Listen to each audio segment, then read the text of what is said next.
नमस्कार दोस्तों, स्वागत है आपका वनडे एग्जाम सेंटर में। दोस्तों, आज के वीडियो में हम लोग बीए 5th सेमेस्टर हिंदी का जो पहला पेपर है जिसका नाम है साहित्य शास्त्र और हिंदी आलोचना, उससे संबंधित एक क्वेश्चन पेपर को हम लोग सॉल्व करेंगे और जानेंगे कि किस प्रश्न के उत्तर में आपको क्या लिखना है। तो आपका जो पेपर है वो कुल 3 खंड में विभाजित है। पहला खंड अ है, दूसरा खंड ब है और तीसरा खंड स है। सबसे पहले हम लोग जानेंगे कि तीनों खंडों में आपसे क्या पूछा गया है, फिर एक एक करके तीनों खंडों को यहाँ हम लोग सॉल्व करेंगे। जो पहला खंड अ है इसमें आपसे अति लघु उत्तरीय प्रश्न पूछा गया है। कुल 10 प्रश्न इसमें पूछा गया है और 10 प्रश्नों का उत्तर आपको देना है और उत्तर आपको लगभग 50 शब्दों में यहाँ पर देना है। देख लेते हैं कि इसमें आपसे क्या क्या पूछा गया है। इसमें जो पहला प्रश्न है उसमें आपसे पूछा गया है कि काव्य की परिभाषा बताइए, यानी यहाँ पर कविता की परिभाषा आपको बतानी है कि कविता कहते किसको हैं। जो दूसरा प्रश्न है इसमें आपसे पूछा गया है कि रस सूत्र के व्याख्याकारों के नाम व उनके वादों के नाम लिखिए, यानी भरत मुनि ने जो रस सूत्र दिया हुआ है उस रस सूत्र के जो व्याख्याता है, 4 व्याख्याता और उनके 4 जो वाद हैं उन वादों का नाम यहाँ पर आपको लिखना है। आगे बढ़ते हैं, तीसरा प्रश्न है। तीसरे प्रश्न में आपसे पूछा गया है कि काव्य गुण कितने प्रकार के होते हैं, स्पष्ट कीजिए। तो जो काव्य गुण होते हैं मूलतः 3 प्रकार के होते हैं, उन तीनों प्रकारों को आपको यहाँ पर लिखना होगा। चौथा प्रश्न है संकलन त्रय क्या है। संकलन त्रय किसको कहते हैं, कार्य, स्थान और समय संकलन त्रय होता है, तो उसके बारे में आपको यहाँ पर लिखना होगा। जो 5वां प्रश्न है इसमें आपसे पूछा गया है कि अरस्तु के अनुकरण संबंधी विचार बताइए, यानी अरस्तु अनुकरण के बारे में क्या सोचते हैं, क्या विचार देते हैं, उसके बारे में आपको यहाँ पर लिखना होगा। जो 6ठा प्रश्न है इसमें आपसे पूछा गया है कि हिंदी आलोचना के विकास में प्रारंभिक आलोचकों के नाम लिखिए, यानी हिंदी आलोचना का जब उद्भव हुआ था तो प्रारंभिक आलोचक कौन कौन थे उनका नाम आपको यहाँ पर लिखना है। जो 7वां प्रश्न है इसमें आपसे पूछा गया है कि यथार्थवाद क्या है, यथार्थवाद कहते किसको है उसके बारे में आपको लिखना है।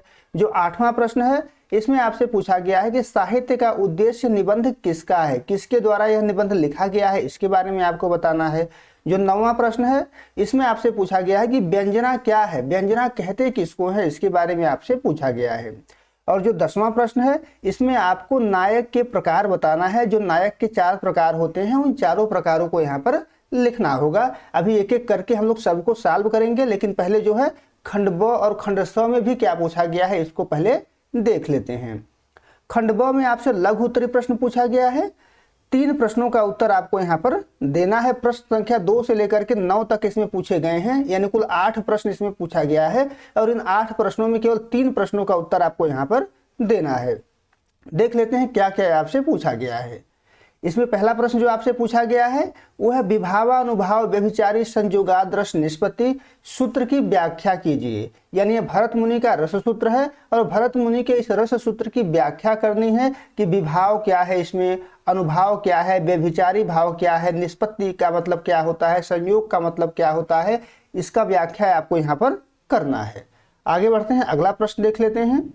इसमें आपसे पूछा गया है काव्य की आत्मा के संदर्भ में भारतीय विचारकों के मत बताइए, यानी काव्य की आत्मा कहते किसको हैं और कौन सा भारतीय विचारक किसको काव्य की आत्मा मानता है, कौन रस को काव्य की आत्मा मानता है, कौन अलंकार को काव्य की आत्मा मानता है, कौन ध्वनि को काव्य की आत्मा मानता है, कौन वक्रोक्ति को काव्य की आत्मा मानता है, उनके विचारों को यहाँ पर स्पष्ट करना है। आगे बढ़ते हैं, अगला जो प्रश्न है चौथा प्रश्न, इसमें यहाँ पर तीसरा प्रश्न होगा, यानी प्रश्न संख्या 4 तो है लेकिन वैसे इस खंड में जो है तीसरा प्रश्न कहलाएगा। वक्रोक्त सिद्धांत पर प्रकाश डालिए। वक्रोक्त सिद्धांत होता क्या है इसके बारे में आपको बताना है। वक्रोक्त सिद्धांत के जो मत हैं, यानी जो आचार्यों के द्वारा मत दिए गए हैं उस मतों के बारे में आपको यहाँ पर लिखना होगा। अगला प्रश्न है काव्य भाषा जनसाधारण की भाषा होनी चाहिए, कथन के आलोक में वर्ड्सवर्थ के विचारों को स्पष्ट कीजिए, यानी मूलतः यहाँ पर आपको वर्ड्सवर्थ के जो काव्य भाषा सिद्धांत है उसके बारे में आपको यहाँ पर लिखना है। जो अगला प्रश्न है इसमें आपसे पूछा गया है कि अभिनय से आप क्या समझते हैं, स्पष्ट कीजिए, यानी अभिनय किसको कहते हैं उसके बारे में आपको यहाँ पर लिखना है। जो अगला प्रश्न है इसमें पूछा गया है कि नंद दुलारे वाजपेयी की समीक्षा दृष्टि पर प्रकाश डालिए, यानी आचार्य नंद दुलारे वाजपेयी की आलोचना दृष्टि में कौन कौन सी विशेषता पाई जाती है इसके बारे में आपको लिखना है और उनकी आलोचना दृष्टि 2 भागों में बांट करके आपको लिखनी होगी। पहला हो जाएगा सैद्धांतिक और दूसरा हो जाएगा व्यवहारिक। अगला प्रश्न है नई समीक्षा में कृत ही प्रमुख है, स्पष्ट कीजिए।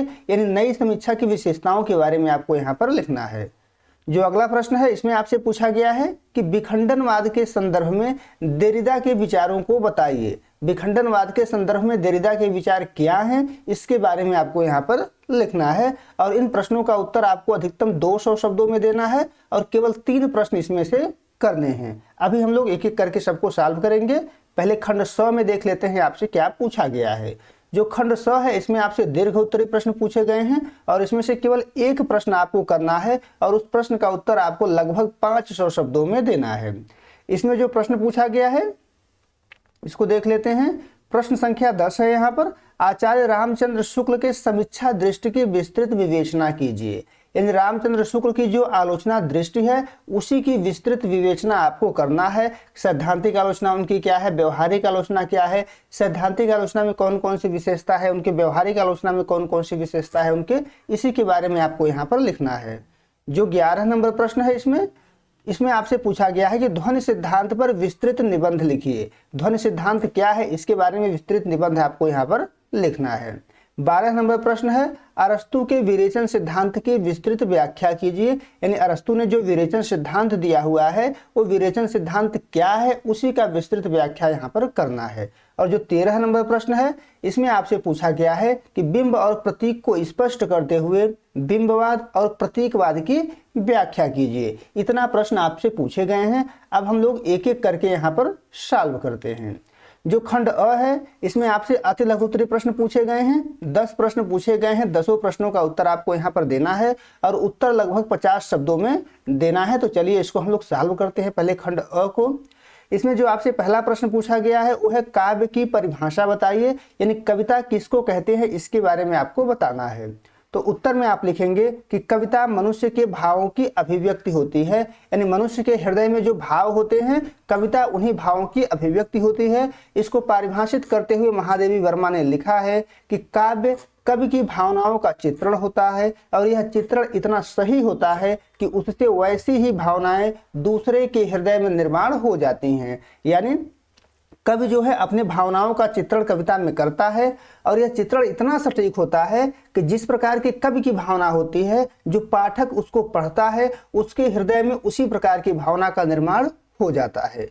महावीर प्रसाद द्विवेदी के अनुसार अंतःकरण के वृत्तियों की चित्र का नाम कविता है। यानी हमारे अंतःकरण की जो वृत्तियां हैं, हमारे हृदय की जो वृत्तियां हैं, जो भाव हैं, उसी को जब हम शब्दों के माध्यम से चित्र रूप देते हैं तो उसी को कविता के नाम से जाना जाता है। ऐसा महावीर प्रसाद द्विवेदी का मानना है। इतना आप लिख देंगे तो आपके इस प्रश्न का उत्तर पूरा हो जाएगा।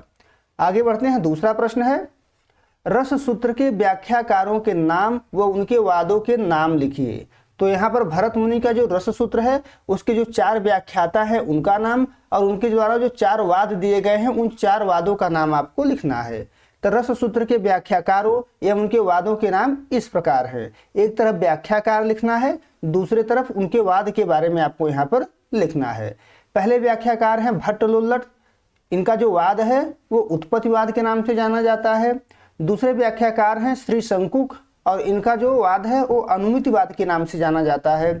तीसरे व्याख्याकार हैं भट्टनायक, इनका जो व्याख्या है उसको भुक्तिवाद के नाम से जाना जाता है। और चौथे जो व्याख्याकार है वो है अभिनवगुप्त और इनकी जो व्याख्या है, इनका जो वाद है वो अभिव्यक्तिवाद के नाम से जाना जाता है। आपको इस क्रम को ध्यान रखना है, क्रम आपको नहीं भूलना है।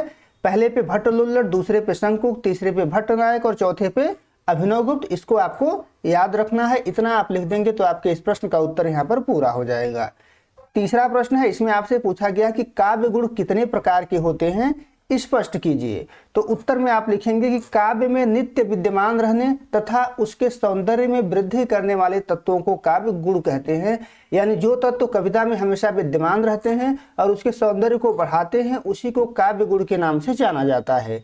इनके भेदों को लेकर के मतभेद है, यानी इसके कितने प्रकार होते हैं इसको लेकर के विद्वानों के बीच मतभेद है। भरत मुनि ने गुणों की संख्या 10 मानी हुई है, तो भामह ने गुणों की संख्या 3 मानी हुई है, तो वामन ने गुणों की संख्या 20 मानी हुई है। यानी इसमें मतभेद है कि काव्य गुणों की संख्या कितनी होती है, लेकिन सामान्य रूप से काव्य गुण के 3 रूप माने जाते हैं, 3 भेद इसके माने जाते हैं।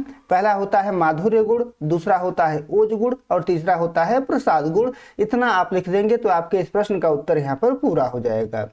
अब आगे बढ़ते हैं, चौथा प्रश्न देख लेते हैं। चौथे प्रश्न में आपसे पूछा गया है कि संकलन त्रय क्या है, किसको संकलन त्रय के नाम से जाना जाता है। तो उत्तर में आप लिखेंगे कि संकलन त्रय शास्त्रीय नाटकों के 3 प्रमुख नियम होते हैं। कौन कौन से 3 प्रमुख नियम होते हैं? पहला कार्य होता है, दूसरा समय होता है, तीसरा स्थान होता है। इन तीनों को मिला करके संकलन त्रय के नाम से जाना जाता है। नाटक में इन तीनों की एकता होनी चाहिए। कार्य का मतलब होता है नाटक में एक ही मुख्य कथानक होना चाहिए। समय का मतलब होता है नाटक एक ही समयावधि में घटित होनी चाहिए। स्थान का मतलब होता है नाटक एक ही भौतिक स्थान पर घटित होना चाहिए। नाटक की सफलता के लिए यह आवश्यक है कि इसकी एकता बनी रहे। इसी को संकलन त्रय के नाम से जाना जाता है। इतना आप लिख देंगे तो आपके प्रश्न का उत्तर यहाँ पर पूरा हो जाएगा। जो 5वां प्रश्न आपसे पूछा गया है उसमें पूछा गया है कि अरस्तु के अनुकरण संबंधी विचार बताइए। अनुकरण पर अरस्तु के क्या विचार हैं, इसी के बारे में आपको यहाँ पर लिखना है। तो उत्तर में आप लिखेंगे कि अरस्तु ने वस्तु के उन्नत रूपांतरण को अनुकरण माना है। यानी इनका मानना है कि अनुकरण जो है वस्तु का उन्नत रूपांतरण है। उनका मानना है कि चित्रकार या किसी अन्य कलाकार की तरह कभी भी अनुकर्ता होता है। अनुकरण के संदर्भ में अरस्तु ने लिखा है कि अनुकरण पूर्णतः सृजन की एक प्रक्रिया है। यानी अनुकरण के द्वारा हम सृजन करते हैं, वह सृजन की एक प्रक्रिया है जिसके द्वारा कवि जीवन संबंधी घटना का चयन करते समय यथार्थ और वास्तविक वस्तु में से किसी अभिनव वस्तु का निर्माण करता है। यानी अनुकरण एक प्रकार का सृजन होता है जिसके माध्यम से कवि जो है जीवन के वास्तविक घटना को लेकर के किसी नए चीज का सृजन करता है। यही अरस्तु का अनुकरण संबंधी विचार है। तो इतना आप लिख देंगे तो आपके प्रश्न का उत्तर यहाँ पर पूरा हो जाएगा। अब आगे बढ़ते हैं, छठा प्रश्न देख लेते हैं। इसमें आपसे पूछा गया है कि हिंदी आलोचना के विकास में प्रारंभिक आलोचकों के नाम लिखिए। यानी हिंदी आलोचना का जब उद्भव हुआ था तो उसमें प्रारंभिक आलोचक कौन कौन थे, उन्हीं आलोचकों का नाम आपको यहाँ पर लिखना है। तो उत्तर में आप लिखेंगे कि हिंदी आलोचना का विकास गद्य के विकास के साथ मूलतः भारतेंदु युग में हुआ।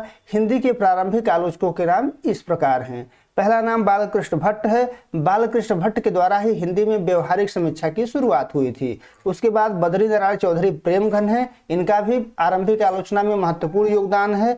तीसरा नाम भारतेंदु हरिश्चंद्र का है। भारतेंदु हरिश्चंद्र ने नाटक नामक निबंध लिखा था और इसी निबंध से हिंदी में सैद्धांतिक आलोचना की शुरुआत मानी जाती है। और चौथा नाम है प्रताप नारायण मिश्र, इनका भी योगदान महत्वपूर्ण है। इतना आप लिख देंगे तो आपके प्रश्न का उत्तर यहाँ पर पूरा हो जाएगा। आगे बढ़ते हैं, 7वां प्रश्न है। इसमें आपसे पूछा गया है कि यथार्थवाद क्या है। यथार्थवाद कहते किसको हैं, इसके बारे में आपको बताना है। तो उत्तर में आप लिखेंगे कि यथार्थवाद अंग्रेजी शब्द रियलिज्म का हिंदी अनुवाद है। यानी यथार्थवाद को अंग्रेजी में रियलिज्म के नाम से जाना जाता है। आगे आपको लिखना है कि जब कला और साहित्य में जीवन और जगत का चित्रण काल्पनिक न होकर वास्तविक रूप में होने लगा तो उसे यथार्थवाद नाम दिया गया। यानी जब हम साहित्य में, जब हम कहानियों में या कविता में अपने जीवन का चित्रण या इस संसार का चित्रण कल्पना के आधार पर नहीं करते हैं बल्कि वास्तविक रूप में करते हैं, सच्चाई में करते हैं, तो उसी को यथार्थवाद के नाम से जाना जाता है। इसमें जीवन की सच्ची और वास्तविक अनुभूति को प्रस्तुत किया जाता है, सच्चाई का वर्णन इसमें किया जाता है और इसी को यथार्थवाद के नाम से जाना जाता है। इतना आप लिख देंगे तो आपके इस प्रश्न का उत्तर यहाँ पर पूरा हो जाएगा। आगे बढ़ते हैं, अगला प्रश्न है। इसमें आपसे पूछा गया है कि साहित्य का उद्देश्य निबंध किसका है। तो उत्तर में आप लिखेंगे कि साहित्य का उद्देश्य मुंशी प्रेमचंद के द्वारा लिखा गया निबंध है। इस निबंध में उन्होंने साहित्य के मूल प्रयोजन पर चर्चा की है कि साहित्य का उद्देश्य क्या है, साहित्य का मूल प्रयोजन क्या है, इसी के बारे में प्रेमचंद ने इस निबंध में चर्चा की है। इतना आप लिखेंगे तो आपके इस प्रश्न का उत्तर यहाँ पर पूरा हो जाएगा। आगे बढ़ते हैं, 9वां प्रश्न है। इसमें आपसे पूछा गया है कि व्यंजना क्या है, व्यंजना किसे कहते हैं, इसके बारे में आपको बताना है। तो उत्तर में आप लिखेंगे कि व्यंजना शब्द शक्ति की एक प्रकार है। शब्द शक्ति के 3 प्रकार होते हैं, अभिधा, लक्षणा और व्यंजना। तो व्यंजना जो है शब्द शक्ति की एक प्रकार है। जब अभिधा और लक्षणा के द्वारा किसी वाक्य के अर्थ का बोध नहीं होता है तो जिस शक्ति से विलक्षण और चमत्कृत अर्थ का बोध होता है उसे व्यंजना शब्द शक्ति कहते हैं। यानी व्यंजना शब्द शक्ति से सामान्य अर्थ का बोध नहीं होता है, इससे किसी विलक्षण और चमत्कृत अर्थ का बोध होता है। इसे ध्वनि के नाम से भी जाना जाता है क्योंकि इससे अर्थ जो होता है ध्वनित होता है। इतना आप लिख देंगे तो आपके इस प्रश्न का उत्तर यहाँ पर पूरा हो जाएगा। अब आगे बढ़ते हैं। 10वां प्रश्न है, नायक के प्रकार बताइए। नायक के कौन कौन से प्रकार होते हैं इसके बारे में आपको बताना है। तो उत्तर में आप लिखेंगे कि नायक किसी नाटक या अन्य कथा वस्तु का प्रधान पात्र होता है। इसके 4 प्रकार माने जाते हैं। पहला होता है धीरोदात्त नायक, दूसरा होता है धीर ललित, तीसरा होता है धीर प्रशांत और चौथा होता है धीरोद्धत नाटक। ये 4 प्रकार होते हैं नायक के। इन चारों प्रकारों को आप याद रखिएगा। इतना आप लिख देंगे तो आपके प्रश्न का उत्तर यहाँ पर पूरा हो जाएगा। अब आगे बढ़ते हैं, खंड ब को सॉल्व करते हैं। खंड ब में आपसे लघु उत्तरीय प्रश्न पूछा गया है और केवल 3 प्रश्नों को यहाँ पर सॉल्व करना है। 8 प्रश्न आपसे इसमें पूछे गए थे, हम लोग यहाँ पर 3 प्रश्न को यहाँ पर सॉल्व करेंगे। अगर आप कहेंगे तो हम अगले वीडियो में और प्रश्नों को सॉल्व करके यहाँ पर ले आएंगे। इसमें जो सबसे पहले आपसे पूछा गया था वो था विभावानुभाव व्यभिचारी संयोगाद रास निष्पत्ति सूत्र की व्याख्या कीजिए। यानी भरत मुनि के द्वारा जो रस सूत्र दिया गया था उस रस सूत्र की व्याख्या आपको यहाँ पर करना है। तो देख लेते हैं उत्तर में आपको क्या लिखना है। तो उत्तर में आप लिखेंगे कि 2री शताब्दी में भरत मुनि ने रस सिद्धांत की स्थापना की और अपने ग्रंथ नाट्य शास्त्र में रस निष्पत्ति का सूत्र दिया। सूत्र क्या था? विभावानुभाव व्यभिचारी संयोगाद रस निष्पत्ति।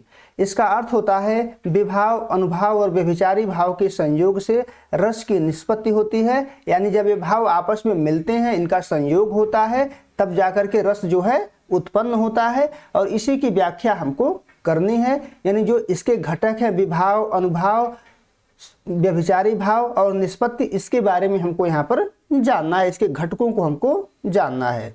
तो पहला घटक है इसका विभाव। विभाव का अर्थ मूलतः होता है कारण, यानी विभाव कारण को कहते हैं। ये वे कारण हैं जो हृदय में स्थायी भाव को जागृत करते हैं। यानी विभाव ही हृदय में स्थायी भाव को जागृत करते हैं। और यह विभाव जो होता है 2 प्रकार का होता है। कौन कौन 2 प्रकार का होता है? एक होता है आलंबन विभाव और दूसरा होता है उद्दीपन विभाव। आलंबन विभाव किसको कहते हैं? जिसका आलंबन लेकर भाव उत्पन्न होता है, यानी जिसको देख करके हमारे मन में रस का संचार होता है, उसी को आलंबन विभाव के नाम से जाना जाता है। जैसे राम को देख करके सीता के मन में रति का भाव जागृत हुआ, तो राम यहाँ पर क्या है? आलंबन है। दूसरा है उद्दीपन विभाव।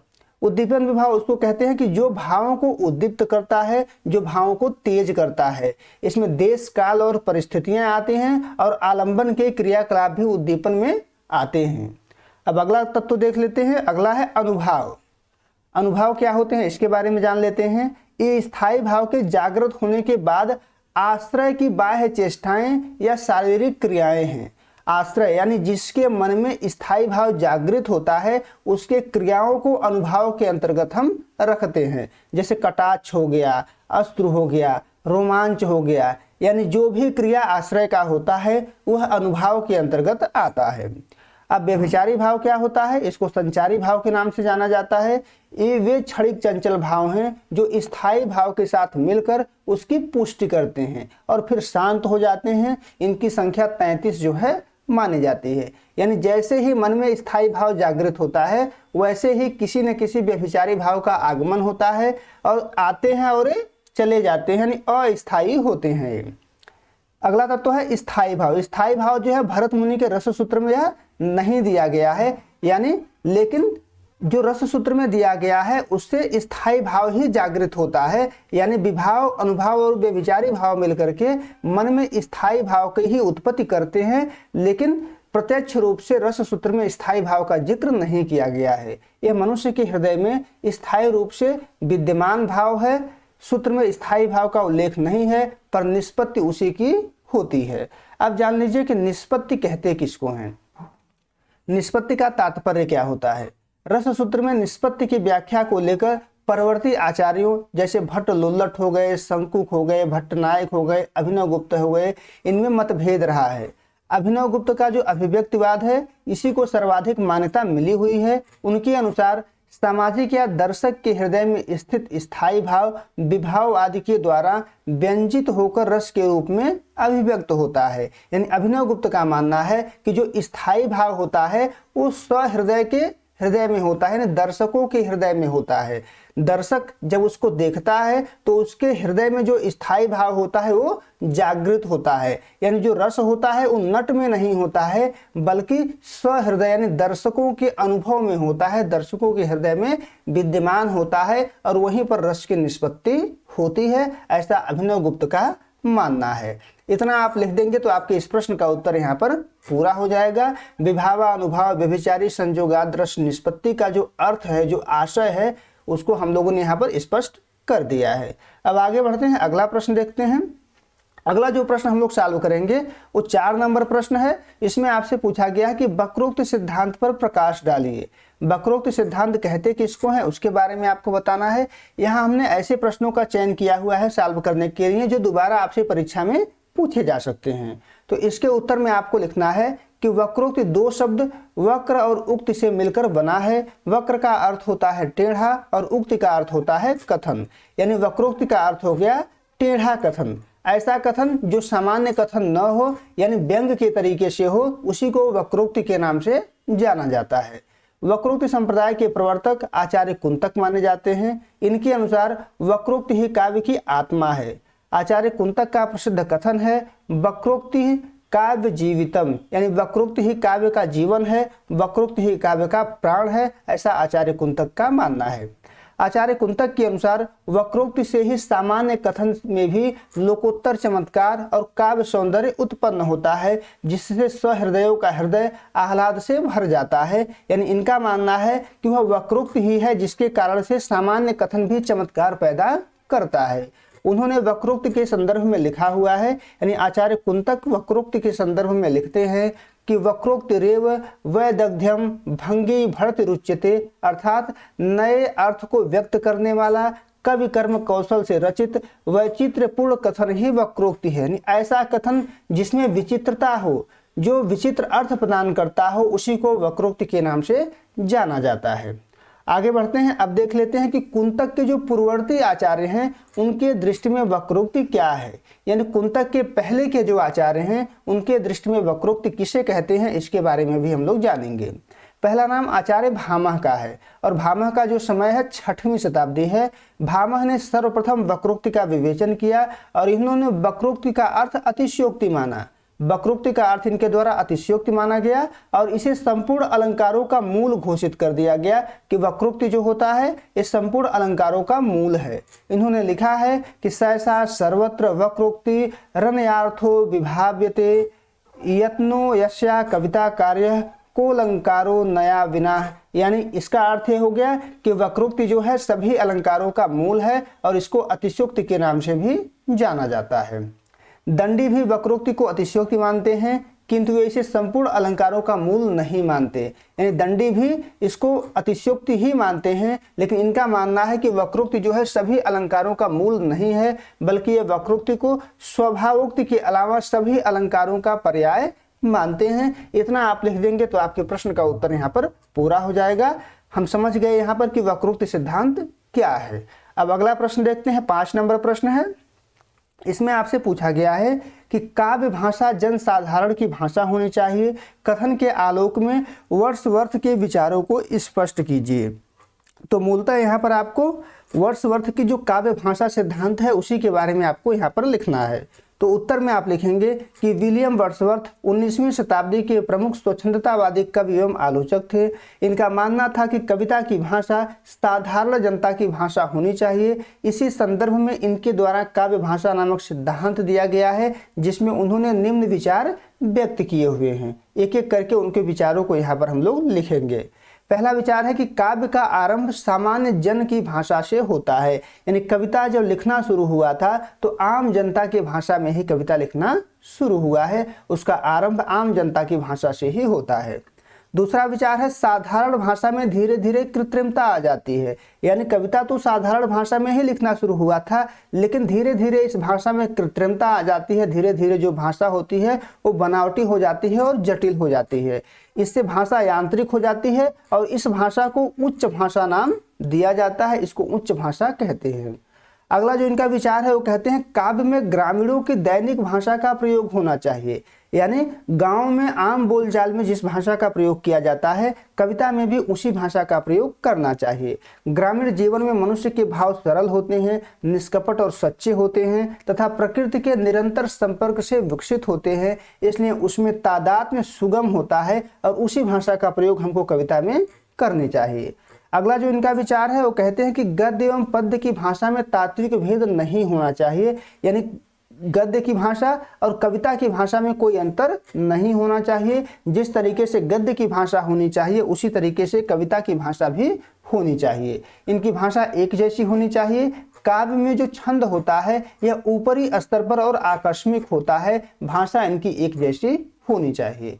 अगला जो इनका विचार है वो है कि प्राचीन कवियों का भावबोध जितना सरल था उनकी भाषा उतनी ही सहज थी। भाषा कृत्रिमता और आडंबर बाद के कवियों की देन है, यानी इनका मानना है कि जो प्राचीन काल के कवि हैं वो साधारण भाषा का प्रयोग करते थे, आम जनता की भाषा का प्रयोग करते थे और उनका जो भाव था वो भी अत्यंत सीधा और सरल था। लेकिन जो बाद के कवि हुए उनके भाषा में कृत्रिमता आ गया, उनके भाषा में बनावटी और आडंबर आ गया, इसलिए जो उनका भाव है वो भी धीरे धीरे जटिल होता गया।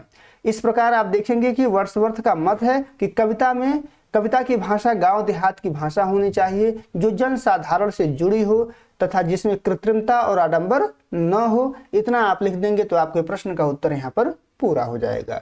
अब आगे बढ़ते हैं, अगला खंड देख लेते हैं। खंड स है और खंड स में आपको दीर्घ उत्तरीय प्रश्न का उत्तर देना है। केवल एक प्रश्न आपको इसमें से सॉल्व करने हैं, केवल एक ही प्रश्न हम लोग यहाँ पर सॉल्व करेंगे। 10वां प्रश्न है, इसमें आपसे पूछा गया है कि आचार्य रामचंद्र शुक्ल के समीक्षा दृष्टि की विस्तृत विवेचना कीजिए। तो रामचंद्र शुक्ल की जो आलोचना दृष्टि है, जो सैद्धांतिक आलोचना है, जो व्यवहारिक आलोचना है, दोनों में क्या क्या विशेषता है, इसी के बारे में आपको यहाँ पर लिखना है। तो उत्तर में आप लिखेंगे कि आचार्य रामचंद्र शुक्ल हिंदी साहित्य के प्रमुख आलोचक हैं। उनकी आलोचना दृष्टि हिंदी साहित्य को लोकमंगल और भारतीय सांस्कृतिक मूल्यों के आधार पर देखती है।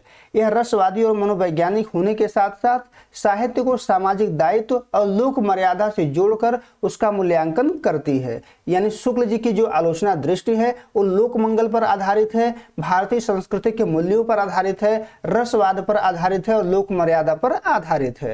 शुक्ल जी की आलोचना दृष्टि को सैद्धांतिक और व्यवहारिक दो भागों में बांटकर अध्ययन किया जा सकता है और इसी दो भागों में बांटकर हम लोग शुक्ल जी की आलोचना दृष्टि को यहाँ पर समझेंगे। पहला है सैद्धांतिक आलोचना। शुक्ल जी ने आलोचना के लिए जो बुनियादी आधार तैयार किए हुए हैं, जो नियम बनाए हुए हैं, वही उनकी सैद्धांतिक आलोचना है, जिसको निम्न बिंदुओं से समझा जा सकता है। पहला है रसवाद। शुक्ल जी ने भारतीय काव्यशास्त्र के रस सिद्धांत को सबसे ऊपर रखा हुआ है और वह मानते हैं कि कविता का असली जो मकसद होता है, कविता का जो असली उससे उद्देश्य होता है, वो पाठक के हृदय में भाव को जगाना होता है, रस का सृजन करना होता है। इन रसवाद उनका एक प्रमुख जो है सिद्धांत है, जिसके आधार पर वो आलोचना करते हैं। दूसरा जो उनका प्रमुख सिद्धांत है वह लोक मंगलवाद, यानी उनका मानना है कि जो आनंद है, जो खुशी है, वो व्यक्तिगत नहीं होता है, व्यक्तिगत सीमित नहीं होता है। उनके लिए कविता वही महान है जो समाज के कल्याण की बात करे। काव्य का अंतिम लक्ष्य केवल मनोरंजन नहीं होता है, बल्कि मनुष्य के भावों को परिष्कृत करके लोक मंगल की ओर ले जाना होता है, सबका भला करना होता है। तो यह भी उनका एक प्रमुख सिद्धांत है, जिसके आधार पर वो आलोचना करते हैं। तीसरा है साधारणीकरण। शुक्ल जी ने साधारणीकरण की नई व्याख्या की है और उन्होंने बताया है कि जब कविता में कभी किसी विशेष बात, जैसे राम का क्रोध हो गया, उसका वर्णन करता है तो वह बात सभी के पाठकों के लिए सामान्य बन जाता है। सभी पाठक उस क्रोध से क्रोधित हो जाते हैं। इसको कहा जाता है आलंबनत्व धर्म का साधारणीकरण, यानी आलंबन जिस प्रकार का व्यवहार कर रहा है, पाठक भी उसी प्रकार का व्यवहार कर रहा है। आलंबन के हृदय में जिस प्रकार की भाव पैदा हुई है, पाठक के हृदय में भी उसी प्रकार का भाव जो है बन जाता है, जिससे सभी को एक जैसा भाव महसूस होने लगता है। यानी उनके द्वारा साधारणीकरण की नई प्रकार से व्याख्या की गई है। अगला जो विशेषता है इनके सैद्धांतिक आलोचना की, वो है पाश्चात्य विचारों के विरोध, यानी पाश्चात्य विचारों से विरोध, यानी पाश्चात्य जो विचार हैं शुक्ल जी उसे सहमत नहीं होते हैं, उसका विरोध करते हैं।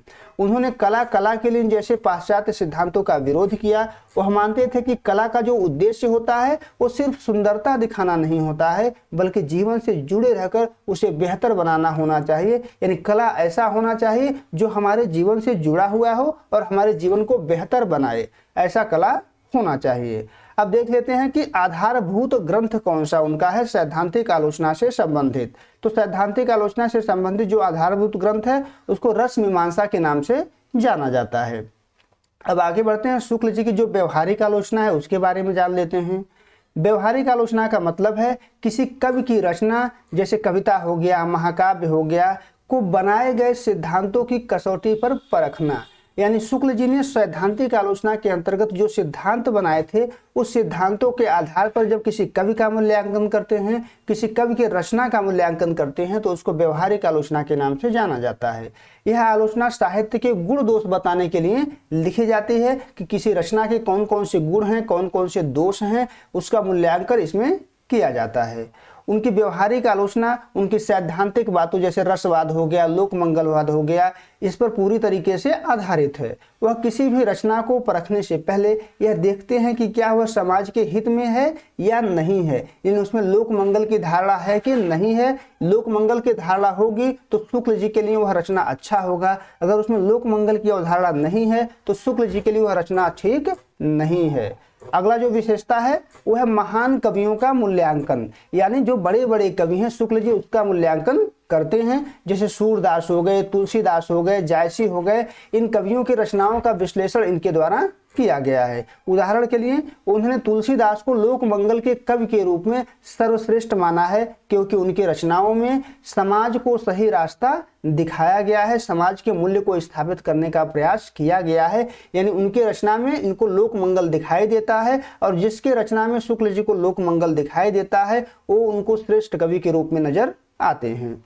आगे बढ़ते हैं, अगला है वैज्ञानिक दृष्टिकोण, यानी आलोचना करने की जो शुक्ल जी की दृष्टि है वो वैज्ञानिक है। शुक्ल जी ने कवि को केवल उसकी कविता के आधार पर नहीं परखा है, बल्कि उसे उसके युग और समाज के संदर्भ में भी देखा हुआ है। उनकी आलोचना तार्किक और वैज्ञानिक होती थी, यानी वह भावनाओं में बहकर नहीं बल्कि प्रमाण और तर्क के आधार पर अपनी बातों को रखते थे। अगली विशेषता है गहन विश्लेषण। वह रचना के भाव पक्ष और कला पक्ष दोनों का गहराई से विश्लेषण करते थे, फिर जाकर के निष्कर्ष जो है निकालते थे। अब उनका जो आधारभूत कार्य है व्यवहारिक समीक्षा में है वो तुलसी ग्रंथावली है, जायसी ग्रंथावली है। ये तुलसी ग्रंथावली नहीं है दोस्तों, इसका नाम गोस्वामी तुलसीदास है। जो ग्रंथ है इसका नाम है गोस्वामी तुलसीदास। इसके बाद जायसी ग्रंथावली है, भ्रमर गीत सार है। हिंदी साहित्य के इतिहास में भी विभिन्न कवियों पर टीका टिप्पणी इनके द्वारा लिखा गया है। संक्षेप में सैद्धांतिक आलोचना ने उन्हें आलोचना के नियम बनाने वाला आचार्य बनाया, और व्यवहारिक आलोचना ने उन्हें उन नियमों को सफलतापूर्वक लागू करने वाला महान समीक्षक बनाया। इतना आप लिख देंगे तो आपके इस प्रश्न का उत्तर यहाँ पर पूरा हो जाएगा। उम्मीद है आपको वीडियो पसंद आया होगा। अगर वीडियो अच्छी लगी तो हमारे चैनल को सब्सक्राइब कर लीजिए, वीडियो को लाइक और शेयर कर दीजिए। बहुत बहुत धन्यवाद।